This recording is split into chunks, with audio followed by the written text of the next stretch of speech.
ये है प्राइमेज। पर प्राइमेज भी कौन कौन से प्राइमेज होते हैं? प्रोकैरियोट जी, याद आया? कौन सा है? DNA polymerase alpha.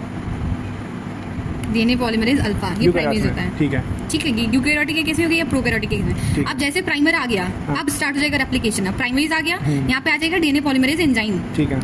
अब एंजाइम का काम, ये डीएनए कौन सा आएगा? पॉलीमराइजेशन कौन करेगा? डीएनए पॉलीमरेज थर्ड और क्या? थर्ड करेगा। प्रोकैरियोट्स में। यूकेरियोटिक में? यूकेरियोट में ये यूकेरियोट में एप्सिलॉन।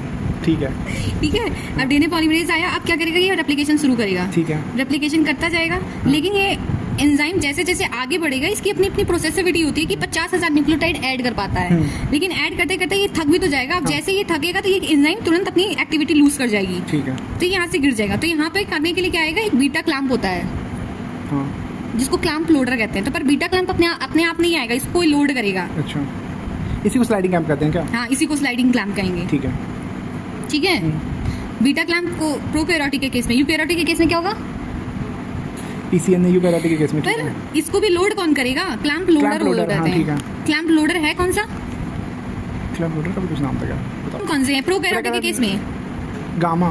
गामा कॉम्प्लेक्स, हाँ। और यूकेरियोटिक के केस में क्या होगा? आरएफसी ना। Replication factor C. हाँ।